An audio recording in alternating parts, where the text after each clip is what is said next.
Αρχίζουμε τις εκδηλώσεις αυτές για το 2025 με τον κύριο Σηφάκη. Νομίζω ότι τον ξέρετε όλοι, τον κύριο Σηφάκη, ο οποίος είναι διδάκτορ του Πανεπιστημίου Κρήτης, είναι πρόεδρος της Ελληνικής Εταιρείας Υπερήχων στη Μευτική Γυναικολογία, ασχολείται με την περιγεννητική ιατρική και με την υπερηχογραφία χρόνια τώρα, πολλά χρόνια. Έχω τη χαρά να τον ξέρω πολλά χρόνια τον Σταύρο και πραγματικά τον εκτιμώ ιδιαίτερα για τις προσπάθειες που κάνει και για το επιστημονικό του έργο το οποίο έχει επιτελέσει. Σήμερα λοιπόν, στα πλαίσια των μαθημάτων αυτών, θα μας πει για τον έλεγχο των μονογονιδιακών νοσημάτων του εμβρίου, υπογραφία και US. Ευχαριστώ πολύ κύριε καθηγητά. Χαίρομαι πάρα πολύ που είμαι εδώ με αγαπημένους φίλους και συνεργάτες από πολλά χρόνια και ευχαριστώ εσάς προσωπικά και για την εκτίμηση και για την εμπιστοσύνη και την αγάπη που μου δείχνετε τόσα χρόνια και αυτό είναι αμοιβαίο και πάντα συγκινούμε όταν μιλάω για εσάς. Είδα και με χαρά τον κύριο Κουμαντάκη, τον καθηγητή μου, θα έρθει ξανά σε λίγο. Τόσα χρόνια περάσαμε στην Κρήτη και όλους εσάς που συνεργαζόμαστε και συναντιόμαστε στα συνέδρια. Τώρα το θέμα που θα πω είναι μάλλον γνωστό σε εσάς, αλλά είναι πολύ ενδιαφέρον, είναι αλήθεια και πολύ επίκαιρο. Και ίσως θα το περάσω και λίγο σχετικά γρήγορα για να πιο πολύ να το συζητήσουμε. Τώρα, εδώ είναι το πιο μεγάλο registry για τα γενετικά νοσήματα. Σε παρακολούθηση 25 χρόνων καταγράφησαν το 1988, μετά από 25 χρόνια παρακολούθηση, συχνότητα των λεγόμενων γενετικών νοσημάτων. Και βρέθηκε λοιπόν ότι το 5,3% του πληθυσμού μέχρι τα 25 χρόνια θα παρουσιάσει ένα από αυτά που λέμε γενετικώς καθοριζόμενο νόσημα. Γεννήσεις πάνω από 1 εκατομμύριο ζώντων νεογνών. 40 χρόνια παρακολούθηση, η καταγραφή μέχρι τα 25 χρόνια. Τα μονογονιδιακά νοσήματα, για τα οποία θα μιλήσουμε αργότερα, τότε, το 88, ήταν το 0,36% των νοσημάτων. Τα χρωμοσωματικά 0,19%, τα πολυπαραγωγικά 4,7% και μη ταξινομημένα 5,3%. Πιθανά σήμερα, με τις νέες γνώσεις που έχουμε και τις δυνατότητες που μας δίνει το WES, αυτή η κατανομή να αλλάξει. Δηλαδή, πολλά παραδείγματος χάρη από αυτά που λέμε πολυπαραγωγικά ή άγνωσης αιτιολογίας, σήμερα με την αλληλούχηση νέας γενιάς, πιθανόν να τα κατατάσσαμε στα μονογονιδιακά. Εν πάση περιπτώσει, αυτή είναι η πιο μεγάλη μελέτη που έχει δημοσιευθεί και είναι κλασική. Πριν προχωρήσουμε στα μονογονιδιακά, πολύ σύντομα, πώς κάνουμε τον έλεγχο και γιατί υπάρχει πάντα το θέμα της διαφορικής διάγνωσης στα χρωμοσωματικά νοσήματα και στα πολυπαραγωγικά. Τα χρωμοσωματικά είπαμε ότι είναι το 0,19%, αλλά είναι αυτά που συνήθως εμφανίζονται πιο νωρίς. Κάνουμε διάγνωση με τη γέννηση. Βλέπετε εδώ τις γνωστές συχνότητές τους για την τρισομία 21, 1 σε 700 γεννήσεις. Βλέπετε ότι οι ισοζυγισμένες μεταθέσεις είναι 1 στα 500, είναι αρκετά συχνές. Οι μη ισοζυγισμένες όχι τόσο. Και ξέρουμε ότι τα χρωμοσωματικά νοσήματα έχουν σχέση με αποβολές, με διαταραχές στην εμβρυϊκή ανάπτυξη και με συγγενείς ανομαλίες. Τα κλασικά τεστ, αυγενική διαφάνεια, βιοχημικοί δείκτες πρώτου τριμήνου, γνωστά. Εδώ ένα σχόλιο μόνο σε αυτή την κλασική διαφάνεια από την Αθηνά τη Σούκα από την ομάδα του Νικολάη το 2005, ότι η αυξημένη αυγενική διαφάνεια σχετίζεται όχι μόνο με το σύνδρομο Down, αλλά και με άλλες χρωμοσωμικές ανομαλίες και επίσης με άλλες μείζονες ανομαλίες, όχι απαραίτητα χρωμοσωματικές, αλλά ακόμα και στις περιπτώσεις που έχουμε αυξημένη αυγενική διαφάνεια σαν μεμονωμένο δείκτη, πάντα υπάρχει ένα αξιοπρόσεκτο ποσοστό γέννησης τελικά ενός υγιούς νεογνού, αλλά μετά από ένα μαραθώνιο ελέγχου που πρέπει να υποβληθεί το έμβριο εκείνο και η εγκυμοσύνη εκείνη, όπου ξεκίνησε με αυξημένη αυγενική διαφάνεια, για να καταλήξουμε στο τέλος να πούμε ότι ακόμα, για παράδειγμα, και στα 5 χιλιοστά έχουμε ένα 50% πιθανότητα το μωράκι στο τέλος να είναι υγιές. Τα screening test ανευπλοειδείας, οι γνωστοί soft markers, τους προσπερνάμε. Το γενετικό υπερηχογράφημα από τη δεκαετία του 80, στα χρόνια του Νάιμπεργκ, της Μπενασέραφ, του Βινζιλέου, και άλλων σπουδαίων, ιδιαίτερα από την άλλη μεριά του Ατλαντικού, ήταν πολύ πολύ μπροστά αυτή η εξέταση, το genetic sonogram. Σήμερα όμως έχει υποχωρήσει, διότι αυτό το ποσοστό που προσέφερε τη διαγνωστική ευαισθησία, δηλαδή το 65 και 75% για το σύνδρομο Down, σήμερα έχουμε 90% και 97% και 98% με το μη επεμβατικό. Άρα το γενετικό υπερηχογράφημα είναι μια λαμπρή σελίδα στην ιστορία της υπερηχογραφίας και του προγεννητικού ελέγχου, αλλά τίποτα παραπάνω σήμερα. Εδώ είναι τα ποσοστά στα screening test, φτάναμε μέχρι και το 97% λέγαμε με την αυγενική διαφάνεια και τους βιοχημικούς δείκτες. Σήμερα όμως, και εδώ είναι από μια δημοσίευση που κάναμε με τον καθηγητή κύριο Αντζακλή και τον κύριο Παπαντονίου 10 χρόνια πριν, τη δημοσιεύσαμε, ένα άρθρο ανασκόπησης βασικά ήταν, στο Journal of Perinatal Medicine, που τότε άρχισε να εμφανίζεται και να μπαίνει στην κλινική πράξη ο μη επεμβατικός έλεγχος, ο οποίος σήμερα, όπως ξέρουμε όλοι, έχει καθιερωθεί σαν το πιο αξιόπιστο και καλό screening test για το σύνδρομο Down, χωρίς όμως ακόμα να πληρεί τα κριτήρια για να θεωρείται διαγνωστικό τεστ. Παραμένει ένα πολύ καλό screening test με υψηλά ποσοστά ευαισθησίας και ανίκνευσης του συνδρόμου Down και των άλλων συχνών χρωμοσωματικών ανομαλιών, αλλά ως εκεί. Και γι' αυτό άλλωστε και οι οδηγίες ακόμα από τους διεθνείς φορείς, το Αμερικάνικο Κολέγιο και άλλους, είναι ότι για αυτά προτείνεται και όχι για τα υπόλοιπα σύνδρομα, στα οποία η διαγνωστική του ευαισθησία υστερεί πολύ σε σχέση με το 99% που έχει για το σύνδρομο Down.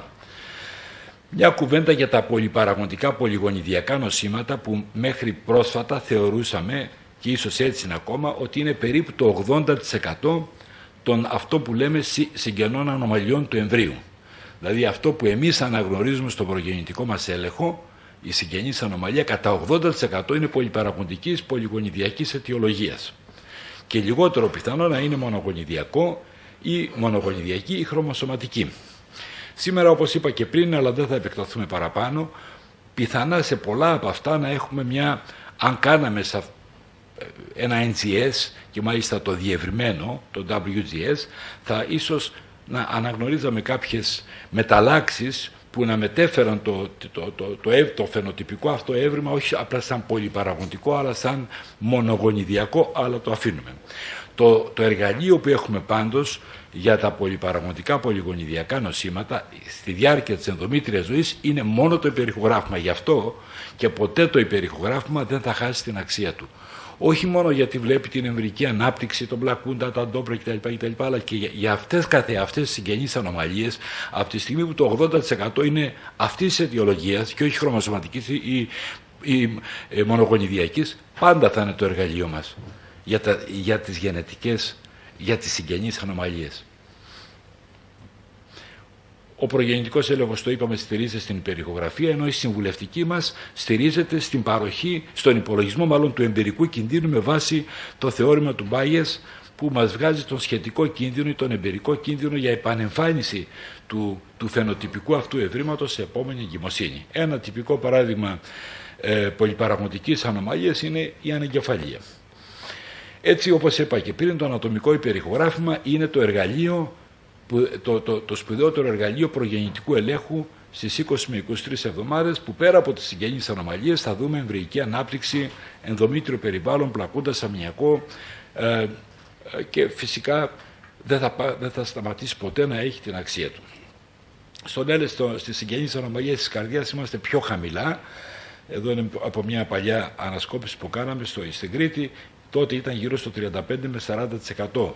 Σήμερα φυσικά είναι πολύ παραπάνω. Και προχωράμε αμέσως μετά από αυτή την φλίαρη εισαγωγή στο σκοπό της ομιλίας σήμερα, που είναι τα μονογονιδιακά νοσήματα. Εδώ είναι μια ιστορική αναδρομή από το 1902, που η αλκαπτονουρία ήταν η πρώτη που χαρακτηρίστηκε σαν μονογονιδιακό νόσημα.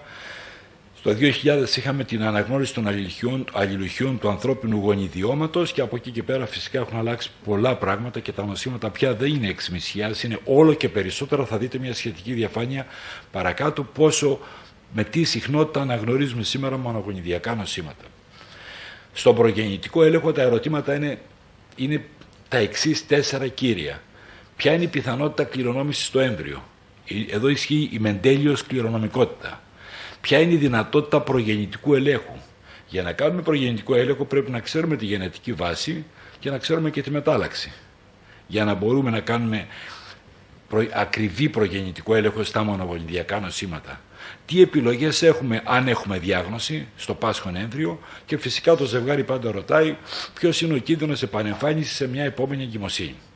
Εδώ είναι τα κλασικά μονογονιδιακά νοσήματα, κυστική νόση και β' θαλασσαιμία, ιδιαίτερα για την Ελλάδα, είναι αλλά και στον υπόλοιπο σχεδόν κόσμο είναι τα συχνότερα, όπως επίσης και νευρινομάτωση και άλλα. Τώρα, αν μέχρι πρότινος, μέχρι πριν από μερικά χρόνια δηλαδή, στην προσπάθειά μας να πούμε πώς κάνουμε προγεννητικό έλεγχο στα μονογονιδιακά νοσήματα, θα έλεγε κανένας ότι έχουμε 3 διαφορετικές προσεγγίσεις, ανάλογα με την εγκυμοσύνη που έχουμε τη συγκεκριμένη. Και έτσι τα έχω ταξινομήσει ως εξής. Έχουμε μια κοίηση με σχετικό ιστορικό, υπάρχει ιστορικό μονογονιδιακό νοσήματος και θα προσπαθήσουμε στην εγκυμοσύνη που μας ενδιαφέρει, αφού υπάρχει τέτοιο ιστορικό στην οικογένεια, να βρούμε εκείνα τα ευρήματα που θα μας κατευθύνουν να ξαναψάξουμε αυτό που ήδη υπάρχει στην ευρύτερη οικογένεια ή στη στενή οικογένεια. Αυτή είναι η πρώτη προσέγγιση.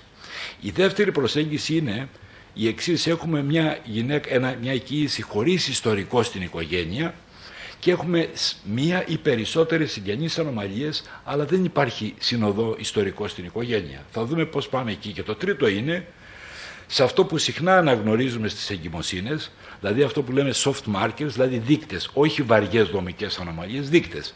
Πιελεκτασία, αυγενική πτυχή, βραχύτερα μακρά οστά, υπερηχογενές έντερο, πέρα από τις χρωμοσωμικές ανομαλίες που ξέρουμε πώς θα τις χειριστούμε, υπάρχει συσχέτιση με μονογονιδιακά νοσήματα, σαφώς και υπάρχει, θα το δούμε παρακάτω.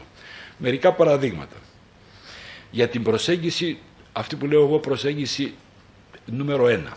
Έχουμε ένα σχετικό ιστορικό σε μια οικογένεια, έχουμε μια καινούργια εγκυμοσύνη, ξέρουμε τα φαινοτυπικά χαρακτηριστικά και τα υπερηχογραφικά ευρήματα που αναμένονται σε αυτό το έμβριο. Παραδείγματος χάρη, έχουμε μια οικογένεια με νούναν, αυξημένη αυγενική διαφάνεια, πλάγια κυστικά υγρώματα, υπερτελωρισμός, χαμηλή πρόσφυση ότων, ημισπόνδυλος, μικροφαλία, κρυψορχία κτλ. Αυτά περιγράφονται στην κλασική βιβλιογραφία. Ψάχνουμε τα συγκεκριμένα ευρήματα και ανάλογα με το αν εμφανίζονται ή όχι θα συστήσουμε περαιτέρω προγεννητικό έλεγχο, που σημαίνει αμνιοπαρακέντηση και κατευθυνόμενος έλεγχος DNA για το σύνδρομο Νούναν που είναι στο παράδειγμά μας. Άλλο παράδειγμα, σύνδρομο Smith-Lemli-Opitz. Έχει ένα χαρακτηριστικό προσωπείο, συνοδεύεται με διανοητική καθυστέρηση και έχουμε πολλαπλές ανομαλίες οργάνων, έχουμε ιστορικό. Ψάχνουμε τα φαινοτυπικά υπερηχογραφικά ευρήματα για να δούμε αν θα προχωρήσουμε στη συγκεκριμένη εγκυμοσύνη για τέτοιο έλεγχο. Δεξιά περιγράφονται τα υπερηχογραφικά ευρήματα που λίγο ή πολύ μπορούμε να τα δούμε σε μια τέτοια περίπτωση που μας ενδιαφέρει. Από το πρόσωπο, κρυψορχία, αμφίβολα εξωγεννητικά όργανα, βραχύτερα μακρά οστά κτλ. Πάμε τώρα στην προσέγγιση νούμερο 2, δηλαδή έχουμε μια εγκυμοσύνη χωρίς ιστορικό. Έχει κάτι από όλα αυτά και από άλλα τόσα φαινοτυπικά υπερηχογραφικά ευρήματα. Εμείς βρίσκουμε κάποιο ή κάποια από αυτά και καλούμεθα να βάλουμε διάγνωση. Αν αυτό είναι χρωμοσωματική ανομαλία ή αν είναι πολυπαραγωγική ή αν είναι μονογονιδιακή ανομαλία. Εδώ φυσικά θα πάμε στις κλασικές βιβλιοθήκες, είτε είναι παλαιού τύπου βιβλία ή στο διαδίκτυο, στις βάσεις δεδομένων, στο MIM και σε άλλες βάσεις που υπάρχουν σήμερα, για να δούμε ο συνδυασμός, αυτό το πάνελ υπερηχογραφικών ευρημάτων που έχουμε εμείς αναγνωρίσει, πού μπορεί να μας οδηγήσει, τι πρέπει να ψάξουμε. Εδώ πολλές φορές καλούμασταν και τώρα καλούμεθα ακόμα να ρωτήσουμε και ένα κλινικό γενετιστή ότι έχω ένα έμβριο το οποίο παρουσιάζει αυτό και αυτό. Προς τι να ψάξω, πού να κατευθυνθώ. Τότε κάναμε αμνιοπαρακέντηση, αλλά μας ρωτούσε και ο γενετιστής, ο εργαστηριακός γενετιστής, ωραία, θα σου κάνω καριότυπο, τι άλλο θέλεις να κάνω, τι υποψιάζεσαι με βάση τα ευρήματα αυτά που έχεις. Ψάξε μου τον Νούναν, ψάξε μου χονδροπλασία. Περίμενε λοιπόν από εμάς και από το μάλλον περίμενε ο εργαστηριακός γενετιστής από εμάς να του πούμε τι άλλο να ψάξει, γιατί δεν μπορούσε να τα ψάξει όλα. Έπρεπε να είναι αυτό που λέμε στοχευμένη ανάλυση DNA. Ο καριότυπος τον κάναμε. Ψάχναμε πάντα τον καριότυπο, αλλά στη συνέχεια βλέπαμε ότι ο καριότυπος ήταν φυσιολογικός. Όμως το έμβριο συνέχιζε, παραδείγματος χάρη, να είναι με κοντά τα μακρά του οστά και με ένα μέτωπο που προεξήχε ή οτιδήποτε άλλο. Ήταν μια δυσκολία εδώ, χρειαζόταν καλή γνώση της βιβλιογραφίας και για το συνδυασμό των ευρημάτων. Και μάλιστα δεν είναι μόνο τα σπάνια, αλλά και σε συνήθη προβλήματα που αντιμετωπίζουμε στην καθημερινή πράξη, στη μευτική μας φροντίδα, ακόμα και καταστάσεις όπως είναι η ενδομήτρια υπολοιπόμενη ανάπτυξη, δεν είναι πάντα πλακουντιακής αιτιολογίας. Υπάρχουν μια σειρά από χρωμοσωματικές ανομαλίες ή από έκθεση σε τερατογόνα, αλλά και από μονογονιδιακά νοσήματα, τα οποία μπορεί να οδηγούν ή να συνδυάζονται με ενδομήτρια υπολοιπόμενη ανάπτυξη. Και έτσι είναι μια παγίδα για τον καθένα από εμάς που αντιμετωπίζει περιστατικά με ενδομήτρια υπολοιπόμενη ανάπτυξη να τα αποδίδουμε πάντα και τόσο εύκολα στον πλακούντα. Είναι πλακουντιακής αιτιολογίας, είναι ασύμετρη ανάπτυξη, δεν χρειάζεται αμοιοπαρακέντηση. Τα τελευταία χρόνια επικρατεί και νομίζω και σε εμάς έχει γίνει πια κανόνας, έχουμε ενδομήτρια υπολοιπόμενη ανάπτυξη ανεξάρτητα με την παρουσία ή όχι φαινοτυπικών ευρημάτων στο έμβριο, να συστήνουμε αμοιοπαρακέντηση και να ζητάμε περαιτέρω έλεγχο με καριότυπο ή ακόμα παρακάτω θα το δούμε και με WES. Διαφραγματοκύλι. Συνήθως είναι μεμονωμένο έβριμα, δεν σχετίζεται απαραίτητα με κάποια χρωμοσωμική ανομαλία ή με άλλες συγγενείς ανομαλίες, αλλά όπως βλέπετε και στη διαφάνεια και με χρωμοσωματικές ανομαλίες, αλλά και με μονογονιδιακά σύνδρομα και νοσήματα μπορεί να σχετίζεται. Ένα χαρακτηριστικό είναι το Beckwith-Wiedemann, όπου η χαρακτηριστική τριάδα που μπορούμε και υπερηχογραφικά να αναγνωρίσουμε, μακροσωμία, μακροκλωσία, ομφαλοκύλι, μπορεί να σχετίζεται όχι μόνο με χρωμοσωματικές ανομαλίες, αλλά μπορεί να σχετίζεται και με μονογονιδιακά ή γενικά γονιδιακά, ας το πούμε, γονιδιακό υπόστρωμα. Και πάμε τώρα στην τρίτη προσέγγιση που είχαμε. Εδώ έχουμε τώρα μια κοίηση που δεν έχουμε βαριά δομική ανομαλία σαν αυτές που ανέφερα πριν, στον πίνακα, στην διαφάνεια. Εδώ έχουμε δείκτες. Αυξημένη αυχενική πτυχή, μονήρης ομφαλική αρτηρία, ήπια πιελεκτασία, ήπια διάταση πλαγίων κοιλιών εγκεφάλου, υπερηχογενές έντερο. Κανένα από αυτά δεν αποτελεί για το έμβριο κάτι που θα το έχει σε όλη του τη ζωή. Το υπερηχογενές έντερο, για παράδειγμα. Το πιο πιθανό δεν είναι τίποτα. Όμως αυτοί οι δείκτες, πέρα από το ότι μας οδηγούν σε έλεγχο για χρωμοσωμικές ανομαλίες, πρέπει να σκεφτόμαστε και τα μονογονιδιακά νοσήματα. Και ας πάρουμε μερικά παραδείγματα. Αυχενική διαφάνεια. Η Αθηνά είναι εδώ. Είναι μεγάλη χαρά που είναι η Αθηνά εδώ, γιατί όπως η πρώτη έδειξε η Αθηνά, μαζί με τον καθηγητή, με τον Νικολαίδη και την ομάδα εκεί, ότι σε πάρα πολλές περιπτώσεις με αυξημένη αυχενική διαφάνεια, να και η αναφορά, Σούκα λέει εδώ πέρα, Σούκα και συνεργάτες, σε πάρα πολλές περιπτώσεις με αυξημένη αυχενική διαφάνεια υπάρχουν άλλα σύνδρομα πέρα από τις συνήθεις ανεφλοειδίες και ενδεχομένως υπάρχουν, όχι ενδεχομένως, και υπάρχουν και μονογονιδιακά νοσήματα και καταστάσεις. Άρα θα δούμε και στις οδηγίες για το WES πότε, σε ποια τιμή αυξημένης αυχενικής διαφάνειας αυξημένης πρέπει να σκεφτόμαστε και το WES για να ψάξουμε πια για τα μονογονιδιακά νοσήματα. Ένα άλλο παράδειγμα είναι το υπερηχογενές έντερο, που τον θεωρούμε σαν ένα δείκτη. Είναι ένας δείκτης που τον συναντάμε πολλές φορές. Υπάρχει βέβαια ένα ερώτημα πόσο υπερηχογενές είναι το έντερο, αν το τραβάμε από τα μαλλιά ή αν είναι αυτό το βαρύ υπερηχογενές έντερο όπως είναι εδώ στην εικόνα, αλλά το τυπικό και χαρακτηριστικό μονογονιδιακό νόσημα που σχετίζεται με το υπερηχογενές έντερο είναι η κυστική ίνωση. Έτσι, κοιτάξτε τι λέει, 75% των πασχόντων ευρείων που έχουμε τελική διάγνωση θα είχαν και υπερηχογενές έντερο. Σε αυτή την παλιά εργασία τα βάζω όμως πάρα πολύ ωραία εδώ, που βλέπετε ότι όταν είναι ήπια υπερηχογενές, αυτό που λέμε grade 1, που πολλές φορές καλύτερα και να μην το αναφέρουμε καθόλου, ούτε σε αυτή την εργασία ούτε κυστική ίνωση ούτε ανεφλοειδία υπήρχε. Και στα 40 περιστατικά που χαρακτηρίστηκαν σαν βαθμού 1 υπερηχογενές έντερο, κανένα περιστατικό δεν είχε πρόβλημα. Στο βαθμού 2 θα δείτε ότι σε ένα συνολικό ποσοστό 5%, εδώ 5% είχαμε κυστική ίνωση ή ανεφλοειδία. Ενώ αν πάμε στο βαρύ υπερηχογενές έντερο, αυτό που πραγματικά ξεχωρίζει, βλέπετε ότι το 45% από τα 24 έμβρια που ελέγχθησαν είχαν πρόβλημα. Είτε ανευπλοειδία είτε κυστική ίνωση. Ένα άλλο παράδειγμα αυτού που λέμε soft marker, ο οποίος όμως μπορεί να σχετίζεται μονογονιδιακά, είναι το βραχή μοιραίο. Ευτυχώς τα περισσότερα μωρά με βραχύτερα μακρά οστά και ιδιαίτερα βραχύτερο μοιραίο οστό είναι φυσιολογικά, είναι μια χαρά. Απλά έχουν ένα, ας το πούμε, κοντό ανάστημα, πιθανά σχετιζόμενα με τους γονείς. Σπάνια όμως μπορεί να είναι δείκτης ανεφλοειδείας, σπανιότερα μάλλον, ή σκελετικών δυσπλασιών, που πολλές από τις σκελετικές δυσπλασίες έχουν μονογονιδιακή βάση. Και βλέπουμε ότι όσο πιο κοντό είναι το μοιραίο σε σχέση με το φυσιολογικό για την εβδομάδα κοίησης μοιραίου, τόσο πιο βαριά είναι η ανομαλία που κρύβεται από πίσω. Ας πούμε στην αχονδροπλασία και στην υποχονδροπλασία, το μοιραίο, σύμφωνα με αυτή την δημοσίευση, είναι το 80% του μήκους που θα είχε το έμβριο σε το φυσιολογικό έμβριο.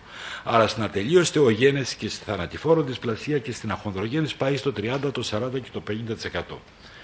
Ένα χαρακτηριστικό παράδειγμα μόνο γονιδιακού νοσήματος είναι η αχονδροπλασία, γνωστή μετάλλαξη από χρόνια. Το γονίδιο είναι μετάλλαξη του γονίδιου FGFR3, το ξέρουμε, το ζητάμε, το ψάχνουμε όταν έχουμε βραχύτερα μακρά οστά. Το πρώτο που θα μας οδηγήσει στο να βάλουμε υποψία για τέτοια κατάσταση φυσικά είναι το μήκος του μοιραίου οστού. Εδώ είναι μια δημοσίευση που κάναμε με την ομάδα με την Αγγελική τη Χατζάκη και την κυρία Βελισσαρίου και άλλους, όμως ήταν πολυκεντρική μελέτη και από τη Θεσσαλονίκη, όπου σε 17 περιπτώσεις όπου τελικά μπήκε διάγνωση για μετάλλαξη στο γονίδιο FGFR3, βλέπετε ήταν 11 περιπτώσεις με αχονδροπλασία, 3 περιπτώσεις με υποχονδροπλασία και 3 σποραδικές μεταλλάξεις θανατηφόρο δυσπλασία, αλλά το εντυπωσιακό είναι ότι ο μέσος όρος της διάγνωσης, η μέση ηλικία διάγνωσης 26η εβδομάδα. Διότι αν θα δείτε το μοιραίο οστό στην αρχή, σε πάρα πολλά περιστατικά από αυτά τα 17, ήταν μέσα στις καμπύλες. Μετά από την 18η εβδομάδα και μετά άρχισε να ξεφεύγει κατά μέσο όρο, ώστε τελικά η διάγνωση στην τυπική αχονδροπλασία και στην υποχονδροπλασία μπαίνει τελικά μετά στις αρχές του τρίτου τριμήνου και οπωσδήποτε μετά την 22η-23η εβδομάδα. Εδώ είναι ένα άλλο περιστατικό με τον Καραδίμα, υποχονδροπλασία, τη δημοσιεύσαμε το 2006 στο American Journal με 2 περιπτώσεις, όπως βλέπετε και εδώ το μοιραίο οστό στην αρχή ήταν μέσα στα φυσιολογικά, αλλά ξέφυγε από τις 22 με 23 εβδομάδες και μετά. Έτσι λοιπόν συνοψίζω τις 3 μας προσεγγίσεις που είχαμε μέχρι τώρα για τη διάγνωση των μονογονιδιακών νοσημάτων, που για όλους εμάς που κάναμε προγεννητικό έλεγχο ήταν η παγίδα. Τα σύνδρομα θα τα βρίσκαμε με την αμνιοπαρακέντηση, τα πολυπαραγωγικά εύκολα σχετικά τα κατατάσσαμε, το πρόβλημα ήταν τα μονογονιδιακά, τα οποία εκτός των άλλων είναι και πάρα πολλά. Και η γνώση είναι πεπερασμένη, δεν μπορεί κανένας να τα ξέρει όλα αυτά και να συνδυάσει, έχω αυτό και αυτό το έβριμα, άρα είναι αυτό το σύνδρομο που πρέπει να ζητήσω από το εργαστήριο. Είχαμε λοιπόν τη δυσκολία τι θα ζητήσουμε από το εργαστήριο όταν είχα, ας πούμε, bright kidneys, είχα υπερηχογενείς νεφρούς. Ωραία, σου κάνει καριότυπο και είναι φυσιολογικός. Τι άλλο, υπάρχουν καταστάσεις που σχετίζονται με αυτό. Έτσι λοιπόν είχαμε τις δυσκολίες στα μονογονιδιακά νοσήματα. Πολλές φορές δεν είχαμε διάγνωση, ανεπαρκής διάγνωση, γενετική ετερογένεια, χαμηλή διαισθητικότητα. Είναι βιολογικά φαινόμενα που χαρακτηρίζουν τα μονογονιδιακά, ποικίλια εκφραστικότητα, υπερπήδηση γενεών, ανεπαρκή γνώση της τεράστιας βιβλιογραφίας, μη περιγραφή σαν νόσος, γοναδικός μοσαϊκισμός που και σήμερα είναι βέβαια μια μεγάλη παγίδα, σταθείς μεταλλάξεις. Εδώ είναι ένα παράδειγμα της γενετικής ετερογένειας, δηλαδή για το ίδιο το φαινοτυπικό έβριμα, εκτροδακτυλία. Δείτε σε πόσους διαφορετικούς γενετικούς τόπους κατά το μήμ και σε πόσα διαφορετικά χρωμοσώματα οδηγούν τελικά στο ίδιο φαινοτυπικό έβριμα. Αλλά υπάρχει και η κλινική ετερογένεια, δηλαδή η μία και μοναδική μετάλλαξη σε όλες αυτές τις περιπτώσεις. Κοιτάξτε με τι διαφορετική βαρύτητα και ποικιλομορφία εμφανίζεται στην κλινική εικόνα. Και πολλές φορές βέβαια η διάγνωση έμπαινε μετά το τοκετό. Εδώ είναι, ας πούμε, ένα περιστατικό σύνδρομο Adams-Oliver. Το πρώτο έβριμα ήταν στην 24η εβδομάδα μια διάταση στην πλάγια κοιλία. Ακολούθησαν εξετάσεις, 24η εβδομάδα κοίησης, μαγνητική στην 4η εβδομάδα ζωής, τυπικά φαινοτυπικά χαρακτηριστικά στο 14ο μήνα ζωής, για να μπει τελικά η κλινική διάγνωση σχεδόν στο δεύτερο έτος της ζωής του παιδιού αυτού, ότι τελικά έχει σύνδρομο Adams-Oliver, το οποίο ακόμα και σήμερα δεν ξέρουμε ποιος είναι ο γονιδιακός τόπος. Η διάγνωση είναι κλινική. Και έτσι λοιπόν ήρθαμε σαν εταιρεία υπερήχων τα τελευταία 2 χρόνια να δούμε τι θα κάνουμε με τα μονογονιδιακά νοσήματα και πώς θα αξιοποιήσουμε αυτό το καταπληκτικό εργαλείο, το WES, την αλληλούχηση νέας γενιάς στον προγεννητικό έλεγχο. Τα είπαμε αυτά για τις μείζονες συγγενείς ανομαλίες, 1 με 3% των κοίησεων, τα αίτια είναι πολλά και ετερογενή, δεν υπάρχουν πάντα αναγνωρισμένοι παράγοντες κινδύνους, αλλά με τον κλασικό προγεννητικό έλεγχο, το αμμιακό υγρό και την τροφοβλάστη, με το συμβατικό καριότυπο, την QFPCR και το μοριακό καριότυπο, περίπου στο 50% των περιπτώσεων βάζαμε τελικά διάγνωση ή αποκλείαμε κάποια σοβαρή κατάσταση. Ένα μεγάλο ποσοστό έμενε αδιάγνωστο τελικά αν υπάρχει πρόβλημα ή όχι. Και έτσι λοιπόν έρχεται η αλληλούχηση της επόμενης γενιάς, το NGS, που είναι η μεγάλη ομπρέλα για όλη αυτή την πρόοδο, η αλληλούχηση της επόμενης γενιάς. Εμείς όμως στον προγεννητικό μας έλεγχο χρησιμοποιούμε ένα μέρος αυτού που είναι το WES, θα δούμε την ορολογία παρακάτω. Τώρα εμείς είμαστε με ευτήρες γυναικολόγοι, δεν μας είναι πάρα πολύ οικία όλα αυτά που ακριβώς στηρίζεται, σίγουρα μας είναι γνωστό και το κατανοούμε και εμείς ότι είναι η αλληλούχηση των γονιδίων, των βάσεων που απαρτίζουν τα γονίδια. Υπάρχουν περιορισμοί στο NGS. Το πρώτος και μεγάλος περιορισμός είναι η ανάγνωση των αποτελεσμάτων. Διότι αν για καθένα από εμάς κανένας ψάξει να βρει την αλληλουχία των βάσεων που το απαρτίζουν τα γονίδια, θα βρει πάρα πολλά πράγματα. Και το ερώτημα είναι, ξέρουμε να τα ερμηνεύσουμε αυτά στον καθένα από εμάς, αν αυτή η αντικατάσταση της τάδε βάσης από την τάδε βάση στην τάδε χρωμοσωμική περιοχή έχει κάποιο πρόβλημα, έχει κάποια σημασία. Αυτή είναι η πρώτη δυσκολία. Ευτυχώς η γνώση είναι τεράστια σήμερα και διαρκώς εμπλουτίζεται, αλλά σίγουρα υπάρχει μεγάλη αδυναμία για να αναγνώσουμε τα αποτελέσματα. Γι' αυτό και πουθενά στον κόσμο δεν συνίσταται, κάντε όλοι ένα NGS για να δείτε τι έχετε. Δεν υπάρχει αυτό το πράγμα. Πιθανό να υπάρχει σε 20 χρόνια. Δεύτερον, υπάρχουν οι πολυμορφισμοί αγνώστου σημασίας. Τα variant of unknown significance, τα λεγόμενα VUS. Δηλαδή έχουμε σε μεγάλη μερίδα του πληθυσμού ένα γνωστό έβριμα ότι η τάδε βάση αντικαθιστά την τάδε βάση του τάδε χρωμόσωμα, αλλά τελικά δεν ξέρουμε αν αυτό είναι πρόβλημα ή όχι και αν έχει κλινική σημασία. Και βέβαια υπάρχουν οι τυχαίες μεταλλάξεις, όπου αναγνωρίζουμε αυτό που σας έλεγα πριν, ότι υπάρχει δεν το λέμε σήμερα μετάλλαξη, έχει καταρριχθεί ο όρος, το λέμε variant, το λέμε ποικιλομορφία. Υπάρχει λοιπόν μια αντικατάσταση, αλλά δεν ξέρουμε αν αυτό έχει σημασία, και μπαίνουν φυσικά και ζητήματα ηθικής και βιοηθικής. Όμως οι προοπτικές είναι τεράστιες, διότι συνεχώς αναγνωρίζονται γονίδια που οδηγούν σε νόσο και επίσης μειώνεται πάρα πολύ το κόστος αλληλούχησης για να αναγνωρίσουμε αυτά τα γονίδια, και θα δείτε εδώ. Σε αυτή τη διαφάνεια από το 1986 μέχρι το 2016 φαίνεται ο αριθμός των νέων γονιδίων που ανακαλύφθησαν και μπήκαν στις βιβλιοθήκες της γενετικής.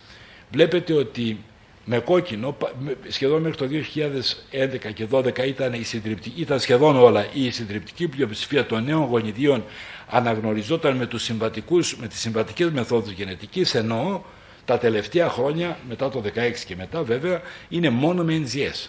Άρα όλα τα καινούργια γονίδια που περιγράφονται οδηγούμαστε στην περιγραφή τους με μεθόδους NGS, όπου, όπως θα δείτε σε αυτή τη διαφάνεια, το κόστος είναι εξαιρετικά χαμηλότερο σε σχέση με το πόσο κόστιζε να αναγνωρίσουμε και να περιγράψουμε ένα γονίδιο με τις συμβατικές μεθόδους που χρησιμοποιούσαν μέχρι το 2016-17. Έχει πέσει πάρα πολύ χαμηλά, πράγμα που σημαίνει ότι δίνει δυνατότητα στα εργαστήρια να κάνουν εύκολες τις μελέτες τους. Πάμε όμως σε πιο κλινικά πράγματα, να δώσουμε κάποιους ορισμούς που τους ακούτε ή τους ακούμε συνέχεια. Είπαμε τι είναι το NGS, είναι μεγάλη ομπρέλα, είναι η αλληλούχηση του γονιδιώματος. Αυτό που ακούμε πιο συχνά όμως είναι το whole exome sequencing, το WES. Τι είναι το WES? Είναι η αλληλούχηση στα εξώνια. Τα εξώνια είναι αυτό το μέρος του γονιδίου το οποίο κωδικοποιεί τις πρωτεΐνες, δηλαδή που έχει κλινική σημασία, και έχει βρεθεί ότι το 85% των γνωστών γενετικών νόσων οφείλονται ή εξαρτώνται από πρωτεΐνες που κωδικοποιούνται από τα εξώνια. Έχουμε 180.000 εξώνια που υπάρχουν στα 20.000 μέχρι τώρα γονίδια. Άρα το WES είναι το Whole Exome Sequencing, άρα είναι η κωδικοποίηση η αλληλούχηση στα εξώνια, που αυτά έχουν κλινική σημασία, αλλά όχι μόνο αυτά. Μετά έχουμε έναν άλλο όρο που δεν τον ακούτε πολύ συχνά, είναι το Clinical Exome Sequencing, που ουσιαστικά είναι η αλληλούχηση των εξωνίων που έχουν γνωστή κλινική σημασία για τον άνθρωπο. Άρα είναι μια υποκατηγορία του WES. Ένας άλλος όρος που θα τον ακούσετε, ίσως θα τον διαβάζετε στη βιβλιογραφία, είναι το PES, Prenatal Exome Sequencing, δηλαδή που είναι πάλι μια ιδιαίτερη κατηγορία του WES, όπου είναι αυτά που μας ενδιαφέρουν εμάς πιο πολύ στον προγεννητικό έλεγχο. Κατά συχνότητα, δηλαδή στον προγεννητικό, τι μας ενδιαφέρει πιο πολύ, να κάνουμε PES κάνουμε εμείς, που το λέμε και WES. Υπάρχει και παραμένουν οι μελέτες σε στοχευμένες ομάδες γονιδίων, δηλαδή έχουμε γονίδια τα οποία ξέρουμε ότι έχουν ένα συγκεκριμένο φαινότυπο που πάμε ανάποδα, έχουμε ένα φαινότυπο εμείς στο έμβριό μας, που πιθανά σχετιζόμενο και με γνωστό οικογενειακό ιστορικό ή όχι, και ζητάμε από το εργαστήριο γενετικής να μας κάνει ένα στοχευμένο έλεγχο γονιδίων. Ψάξε μας ραζόπαθης, γιατί το έμβριμά μου είναι τέτοιο που ταιριάζει, ας πούμε, με αυτό. Και τέλος έχουμε το Whole Genome Sequencing, που είναι η αλληλούχηση όλου του γονιδιώματος. Εδώ είναι μια μεγάλη συζήτηση στην βιβλιογραφία. Αφού μπορώ να κάνω το WGS και όχι το WES, αφού μπορώ να αλληλουχήσω όλο το γονιδίωμα, που είναι 3,3 GB, γιατί δεν κάνουμε WGS, το οποίο μας δείχνει όλο το γονιδίωμα? Και μάλιστα, αν κάνουμε WGS, μειώνουμε το κόστος αναγονίδιο, αυτό που σας έλεγα πριν να περιγράψουμε γονίδια, δίνουμε πληροφορίες και για το μη κωδικοποιό DNA, που ενίοτε σχετίζεται με τη γενετική νόσο. Δηλαδή, είπαμε παραπάνω, το 85% των γνωστών γενετικών νόσων είναι από το κωδικοποιό DNA, που βρίσκεται στα εξώνια. Το υπόλοιπο όμως 15% που δεν είναι στα εξώνια, είναι στα ιντρόνια ή σε άλλες περιοχές. Οπότε, αν εμείς κάνουμε WGS, θα έχουμε πληροφορίες και γι' αυτό. Και ένα πολύ σημαντικό όφελος που έχουμε είναι ότι αν κάνουμε WGS και όχι WES, θα μάθουμε και για τους διπλασιασμούς και τα ελλείμματα, τα οποία προς μεγάλη έκπληξη όλων μας, όταν το πρωτοδιαβάσαμε και όταν πρωτοακούσαμε, το WES δεν σας δείχνει διπλασιασμούς και ελλείμματα. Δηλαδή ο μοριακός καριότυπος που πάντα κάνουμε θα σου δείξει το duplication ή το deletion, αλλά δεν θα σου δείξει, αλλά αυτό δεν θα στο κάνει το WES. Άρα για μας που κάνουμε προγεννητικό έλεγχο και είμαστε αρκετοί εδώ μέσα, νομίζω το έχουμε ξεκαθαρίσει, πάντα μοριακός καριότυπος. Δεν γίνεται να λείπουν, να έχουμε ένα μεγάλο deletion και εμείς να κάνουμε WES, όταν το πρόβλημα είναι από το deletion που το δείχνει ο μοριακός καριότυπος, που ευτυχώς έχει πέσει πολύ και η τιμή του. Άρα εδώ όμως το WGS θα το δείξει. Όμως δεν το κάνουμε ακόμα εμείς ρουτίνα στο προγεννητικό, πλην από ορισμένες εξαιρετικά ιδιαίτερες περιπτώσεις. Να ξέρετε όμως ότι οι παιδίατροι και οι γενετιστές πολλές φορές το κάνουν, όταν σηκώνουν τα χέρια ψηλά, γιατί έκαναν τα πάντα σε ένα μωράκι το οποίο δεν μεγαλώνει καλά, έχει σοβαρή ψυχογεννητική καθυστέρηση ή έχει φαινοτυπικά ευρήματα, έχουν κάνει μοριακό καριότυπο, έχουν κάνει WES, δεν έχουν διάγνωση. Τελικά κάνουν, γιατί είναι κλινική πράξη σήμερα, αυτό δεν είναι απλά για έρευνα, κάνουν WGS, κάνουν όλο το γονιδίωμα σε εκείνο το παιδάκι. Σε εμάς στον προγεννητικό έλεγχο όμως δεν υπάρχουν ακόμα οδηγίες και είναι πολύ λίγα τα περιστατικά που γίνεται, και μάλιστα γίνεται σε συγκεκριμένα κέντρα, κυρίως κάτω από την ομπρέλα μιας μελέτης. Λοιπόν, εμείς για να κάνουμε τις κατευθυντήριες οδηγίες είδαμε και μελετήσαμε για πολύ καιρό και πολλοί άνθρωποι τις οδηγίες αυτών των οργανισμών από την Αμερική και την Ευρώπη, δημοσιευμένους μέχρι και το 2023. Κάναμε ένα workshop στα Χανιά το 2023, πολλοί από εσάς ήσασταν συμμετείχατε σε αυτό, ήταν γύρω στα 70 άτομα, περίπου 35 με ευτήρες γυναικολόγοι, άλλοι τόσοι γενετιστές και από τον ιδιωτικό και από το δημόσιο τομέα.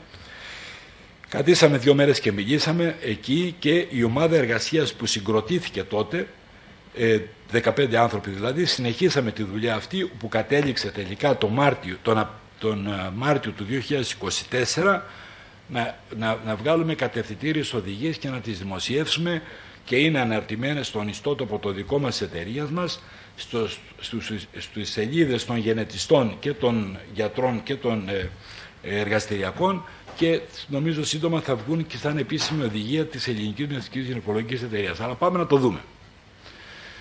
Λοιπόν, ο έλεγχος μας παραμένει ο κλασικός, συμβατικός και μοριακός καριότυπος με λάχνες και παρακέντηση. Θα πάρουμε ό,τι διάγνωση μπορούμε να πάρουμε από αυτά. Έχει βρεθεί ότι η πρόσθετη διαγνωστική αξία γενικά με τις μεθόδους NGS είναι 10 με 12% παραπάνω.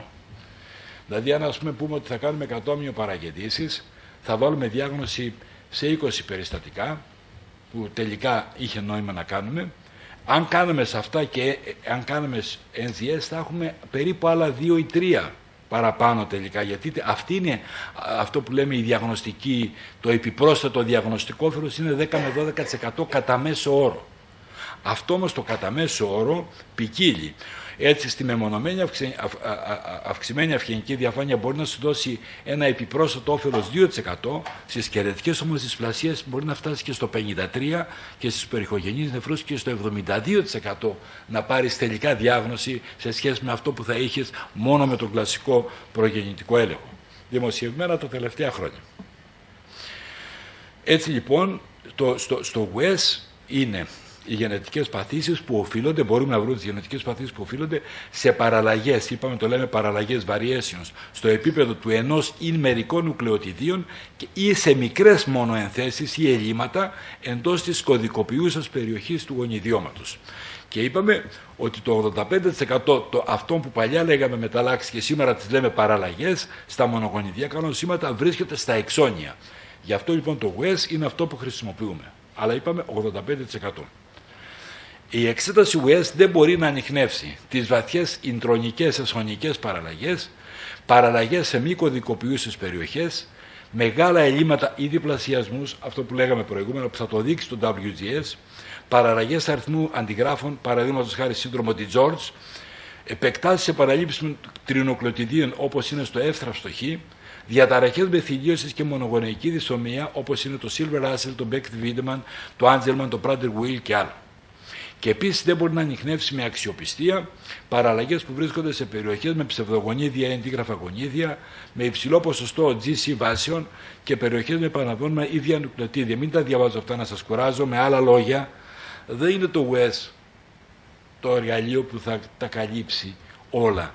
Είναι ένα επιπρόσθετο πολύ σημαντικό εργαλείο που δεν το είχαμε πριν και τώρα το έχουμε διαθέσιμο σε σχετικά λογική τιμή, πέφτει συνεχώς η τιμή του και το οποίο μας δίνει τα χέρια όταν είμαστε στο αδιέξοδο να έχουμε ένα έμβριο με ευρήματα, να έχουμε κάνει το μοριακό μας καριότυπο και να μην έχει δείξει κάτι, ούτε καν deletions ή τίποτα απολύτως, όμως το έμβριο μας έχει φαινότυπο, έχει πρόβλημα. Τι κάνουμε? Θα ζητήσουμε WES. Θα είμαστε δικαιολογημένοι αν δεν ζητήσουμε WES σε ένα άλλο περιστατικό. Υπάρχουν οι οδηγίες και πραγματικά είναι πολύ χρήσιμο για όλους μας να ξέρουμε πότε πρέπει να κάνουμε ή να μην έχουμε τύψεις αν δεν κάνουμε σε όλα μας τα περιστατικά που κάνουμε αμνιοπαρακέντηση και WES. Αλλήμωνο αν οδηγηθούμε στην κάθε αμνιοπαρακέντηση που θα κάνουμε να ζητάμε επιπρόσθετα και WES. Δεν είναι ότι είναι μόνο κοστοβόρο, είναι πάρα πολύ αγχωτικό, είναι λάθος και θα οδηγήσει, να ξέρετε, και το ξέρουμε από την βιβλιογραφία, και σε πάρα πολλές αδικαιολόγητες διακοπές εγκυμοσύνης και θα φέρει σε τρομερά προβλήματα και διλήμματα το γιατρό και τους γονείς όταν έχει βρεθεί το τάδε ένα βούς το οποίο δεν ξέρουμε πώς θα το διαχειριστούμε. Βέλτιστος τρόπος ανάλυσης, το εργαστήριο πρέπει να είναι εννοείται πιστοποιημένο και να ακολουθεί τη διαδικασία διαπίστευσης. Ο θεράπων ιατρός, εμείς δηλαδή, πρέπει να ενημερώνουμε το εργαστήριο εγγράφος πριν την ανάλυση και να του περιγράφουμε το φαινότυπο, να καταγράφουμε με λεπτομέρειες τα ευρήματά μας. Έχει σημασία για το εργαστήριο για να μπορέσει μετά να κάνει τη συσχέτιση και για το αποτέλεσμα θα το δείτε. Αν υπάρχει οικογενειακό ιστορικό να το αναφέρουμε. Πολλές φορές είμαστε στην ανάγκη και πρέπει να ζητάμε ταυτόχρονη ανάλυση του εμβρίου και των γονέων. Είναι αυτό που λέμε το τρίο ανάλυση. Εγώ προχθές έκανα ένα περιστατικό στο οποίο είμαστε στις 32 εβδομάδες, ένα μωράκι στο ανατομικό μια χαρά, 1% το βάρος του στις 32 εβδομάδες, σχετικά ελαττωμένο αμμιακό υγρό, Ντόπλερ μια χαρά όμως, και τώρα τι το σκέφτομαι, πρέπει να κάνω τρίο εδώ.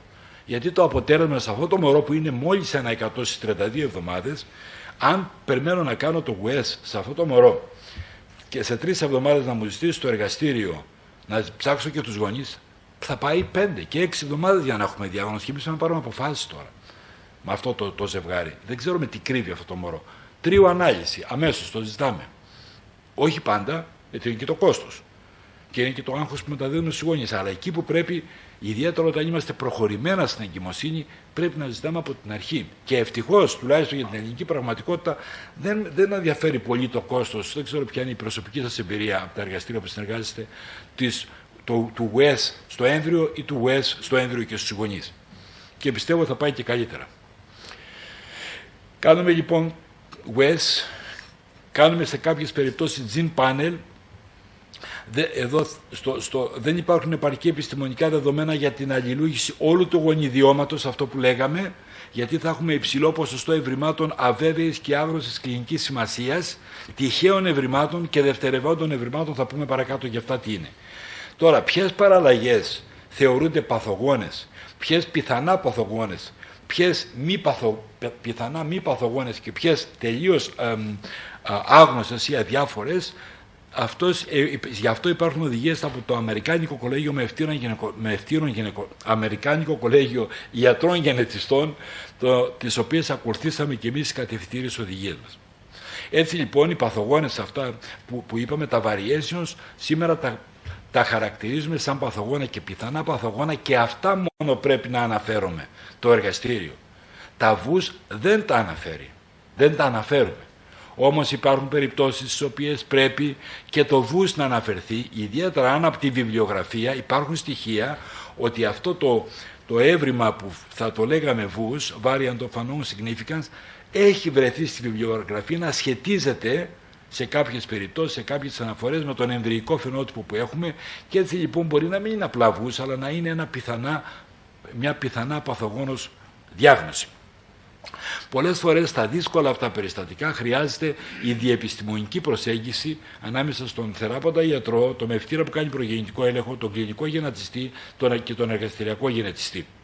Γενικά όμως η οδηγία είναι προς τα εργαστήρια ότι οι μη παθογόνες και οι πιθανά μη παθογόνες δεν αναφέρονται.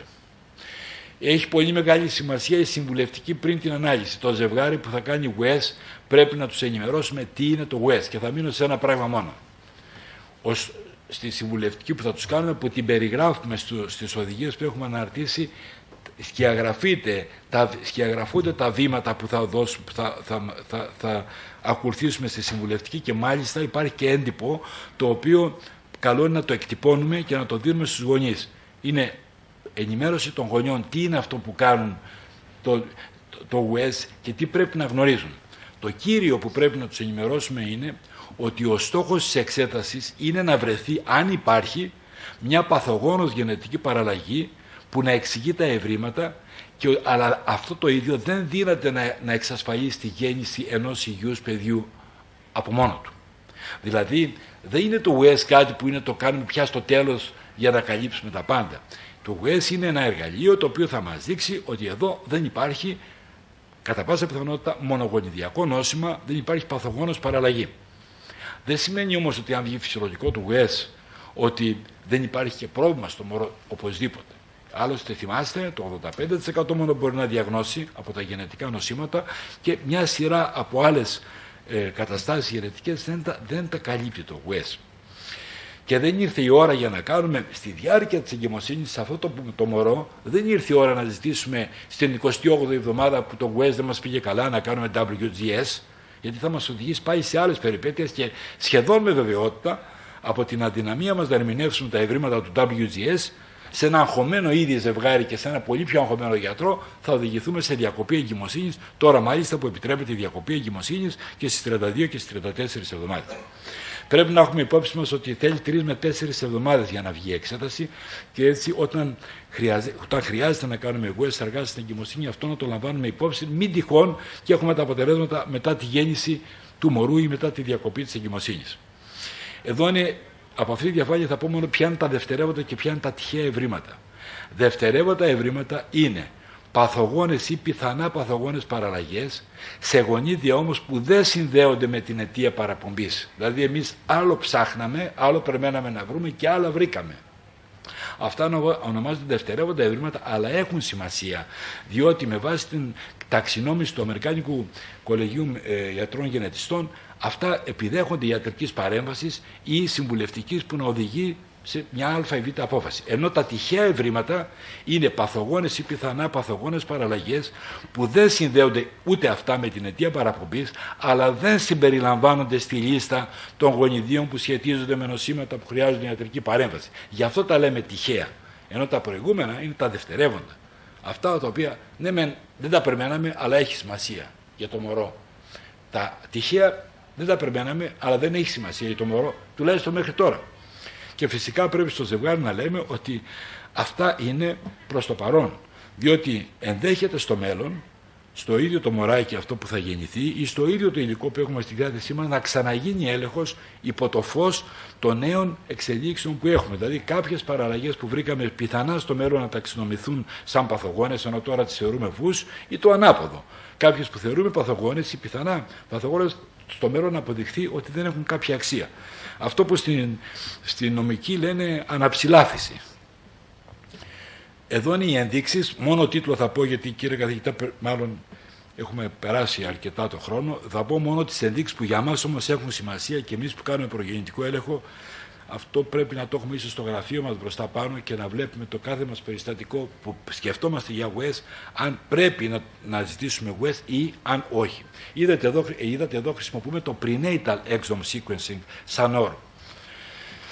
Σε έμβριο όπου το έμβριο έχει μια βασική δομική ανομαλία, πριν πούμε οτιδήποτε, σε όλες τις ενδείξεις για West, απαραίτητη προϋπόθεση αποτελεί η προηγούμενη εφαρμογή μοριακού καριοτύπου. Δεν κάνουμε West χωρίς να έχουμε μοριακό καριότυπο, διότι πολύ απλά ο μοριακός καριότυπος μπορεί να δείξει το πρόβλημα. Δεν κάνουμε West. Αλλά σε κάποιες περιπτώσεις, ιδιαίτερα όταν πιέζει ο χρόνος ή όταν φαίνεται ιδιαίτερα σύνθετο το περιστατικό, έχει πολύ μεγάλη σημασία για να πάρουμε την απόφαση ταυτόχρονη εφαρμογή West και μοριακού καριοτύπου. Να τρέξουν παράλληλα, γιατί ο χρόνος πιέζει. Άρα λοιπόν οι ενδείξεις μας είναι όταν έχουμε ένα έμβριο με μια βασική δομική ανομαλία ή πολλαπλές δομικές ανομαλίες σε διάφορα όργανα και έχουμε ένα φυσιολογικό μοριακό καριότυπο, όταν υπάρχει ένα οικογενειακό ιστορικό αδιάγνωστο του εμβρίου ή παιδιού με πολλές δομικές ανομαλίες σε προηγούμενη εγκυμοσύνη και στην παρούσα εγκυμοσύνη έχουμε πάλι την ίδια φαινοτυπική εικόνα και δεν έχουμε καταφέρει ως τώρα να έχουμε διάγνωση. Γάμα σε έμβρια με πολλαπλές ανομαλίες, σε ευρήματα ύποπτα με σκελετική διπλασία, ηχογενείς νεφρούς, μείζονες ανομαλίες στο κεντρικό νευρικό σύστημα, συγκάψεις αρθρώσεων, φαινομενικά ανεξήγητη εμβρυϊκή υπερανάπτυξη, όπου ο μοριακός καριότυπος σε αυτό το έμβριο δεν έδειξε κάτι, μεμονωμένος μία νοσολογικής αιτιολογίας εμβρυϊκός σύντροπας, αυχαιενική διαφάνεια πάνω από 4 χιλιοστά. Αυτό δεν το βγάλαμε εμείς, τα 4 χιλιοστά χρησιμοποιούνται από τους διεθνείς φορείς και οργανισμούς σαν το όριο πάνω από το οποίο, αφού κάνουμε την παρακέντηση, το υδροφοβλάστη μας φυσικά ή την παρακέντησή μας και μαζί φυσιολογική, θα ζητήσουμε και West. Εδώ να το θυμάστε, διότι όσο εύκολα μας οδηγεί αυτή η οδηγία στο να ζητήσουμε West, τόσο αν δεν ζητήσουμε West και ενδεχομένως αυτό το παιδάκι κάποια στιγμή στη ζωή του να παρουσιάσει πρόβλημα, τα γραπτά μένουν. Κάποιος μπορεί να ανατρέξει εδώ και να σου πει: μα εδώ είχατε πει ότι πάραν τα 4, πρέπει να το ζητάτε. Συνάδελφε, γιατρέ μου, γιατί δεν το ζήτησε σε εμάς αυτό? Έτσι θέλει προσοχή. Οι οδηγίες μπορεί αυτές να μας βοηθάνε, αλλά μπορούν και να μας παγιδεύσουν. Κύριε καθηγητά, έτσι δεν είναι? Έμβρια με φαινομενικά μεμονωμένο σημαντικό περιορισμό δηλαδή τα IUGR, όπου δεν έχουμε εμφανή ανατομικές ανομαλίες και φαίνεται ότι δεν έχουμε επαρκή στοιχεία ότι είναι πλακοντιακής αιτιολογίας. Εδώ βλέπετε ότι υπάρχει αρκετό κείμενο, πράγμα που σημαίνει ότι θέλει αρκετή σκέψη και συζήτηση αν σε ένα σοβαρό IUGR θα κάνουμε WES. Στην αγερεσία του Μεσολοβίου, αυτό στηρίζεται από την βιογραφία, και ακόμα και σε έμβρια στα οποία έχει πάρθει η απόφαση για το ζευγάρι να κάνει διακοπή εγκυμοσύνης, γιατί φαίνεται ότι το μωρό είναι σοβαρά πάσχων, όμως, αλλά θέλουμε να ξέρουμε τι έγινε, πρέπει να πάρουμε σωστά το υλικό μας και να ζητήσουμε και WES για να έχουμε τη δυνατότητα τελικής διάγνωσης στο post-mortem και να έχουμε και τη δυνατότητα σωστής παροχής συμβουλευτικής. Ευρήματα που δεν αποτελούν επί του παρόντος ενδείξεις για WES είναι οι απλοί δείκτες ανευπλοειδείας, οι soft markers, όλα αυτά που λέγαμε πριν, αλλά εφόσον έχουμε μόνο αυτά, φαινομενικά ανεξήγητο υδράμιο ή ολιγάμιο, εδώ και κάναμε αρκετή κουβέντα στην Επιτροπή για το αν το υδράμιο ή το ολιγάμιο, το οποίο δεν εξηγείται από άλλα συνοδά ευρήματα, αν θα μας οδηγήσει σε WES, προς το παρόν δεν υπάρχουν επαρκή στοιχεία που να το δικαιολογούν. Δεν είναι λάθος κατά τη γνώμη μου να το κάνουμε, αλλά δεν υπάρχει επίσημη οδηγία. Μεμονωμένες ανοιχτές βλάβες του νευρικού σωλήνα, μυϊκές ταινίες, γονεϊκή επιθυμία. Εδώ είναι η συμβουλευτική που πάντα πρέπει να γίνεται μετά την ανάλυση. Εδώ δεν είναι μια εύκολη απάντηση στο ζευγάρι. Μετά το WES πρέπει να δώσουμε ένα χρόνο να τους εξηγήσουμε τι είναι αυτά που βρήκαμε. Δεν είναι μοριακός καριότυπος ή QF-PCR βγήκε καλό, άρα το μωρό είναι έτσι ή αλλιώς. Εδώ χρειάζεται ενημέρωση στο ζευγάρι. Εδώ είναι, δεν θα το διαβάσω, είναι το πληροφοριακό έντυπο που έχουμε για τους γονείς. Οι γονείς πρέπει να διαβάζουν και να ενημερώνονται και να μας ρωτάνε τι είναι αυτό και δίνουμε έμφαση στο να τους εξηγήσουμε τι είναι αυτό που λέμε πιθανά παθογόνα, πιθανώς παθογόνα, φυσιολογικές παραλλαγές κτλ. Ή γιατί πρέπει να κάνουμε 3 WES. Αυτά είναι για το ζευγάρι. Εδώ είναι η βιβλιογραφία που χρησιμοποίησαμε. Εδώ είναι ξανά η ομάδα εργασίας και δύο κουβέντες, κύριε καθηγητά. Όλα αυτά με τις καινούργιες εξελίξεις που έχουμε από το 2019 και μετά, ότι σήμερα πια προγεννητικό έλεγχο κάνουμε και μετά το ανατομικό υπερηχογράφημα. Πάντα κάναμε, αλλά τώρα επιβάλλεται να κάνουμε, διότι αφενός μεν γιατί ένα μεγάλο μέρος των συγγενών ανομαλιών που μπορούμε να διαγνώσουμε στην εγκυμοσύνη μπορούμε να τα διαγνώσουμε τελικά στο 3ο τρίμηνο, δείτε τα ποσοστά εδώ, μέχρι και 30% και 35% η διάγνωση γίνεται στο 3ο τρίμηνο, είτε λοιπόν γιατί έχει αξία ο προγεννητικός έλεγχος και στο 3ο τρίμηνο, πολλές ανομαλίες τότε θα τις δούμε, είτε γιατί ο νόμος δίνει τη δυνατότητα για να, ακόμα και για διακοπή, εφόσον υπάρχει μια σοβαρή υποκείμενη νόσος του εμβρίου, είμαστε υποχρεωμένοι να κάνουμε έλεγχο ανατομίας ξανά στο 3ο τρίμηνο. Υπάρχει άφθονη βιβλιογραφία και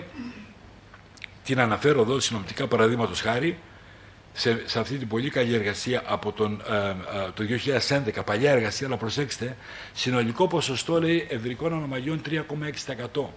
Στις 11 με 14 εβδομάδες διαγνώστηκαν το 40% των ανομαλιών αυτών. Στο δεύτερο τρίμηνο το 35% και το 15% στο 3ο τρίμηνο. Και μάλιστα λέει και ποιες είναι. Εδώ είναι η εργασία της ομάδας του Νικολαίδη, για την οποία γίνεται πολλή συζήτηση τα τελευταία 2 χρόνια, 35 με 36 εβδομάδες κοίησης σε ένα ποσοστό 24,8%. Στο 3ο τρίμηνο μπήκε διάγνωση μεμονωμένων ή πολλαπλών συγγενών ανομαλιών. 1 στις 4 συγγενείς ανομαλίες σε αυτά τα 50 τόσες χιλιάδες περιστατικά, 52.400 διαγνώστη στο 3ο τρίμηνο. Τώρα, αν συμφωνούμε ή όχι στο ανατομικό στο να κάνουμε περικρόβα 35 με 36 εβδομάδες για να κάνουμε έλεγχο ανατομίας, αυτό είναι μια άλλη συζήτηση και γίνεται και στα συνέδρια. Αλλά είναι ένα νούμερο ισχυρό ότι το 24% μπορούμε να το βρούμε στο 3ο, στις 35 μάλιστα εβδομάδες, όχι απλά στο 3ο τρίμηνο, στις 35 εβδομάδες. Και κλείνω με αυτό. Εδώ είναι ο ποινικός κώδικας, ο νόμος που επιτρέπει τη διακοπή εγκυμοσύνης για σοβαρά προβλήματα του εμβρίου. Άρα ο προγεννητικός έλεγχος δεν σταματάει στο ανατομικό υπερηχογράφημα. Ευχαριστώ πάρα πολύ.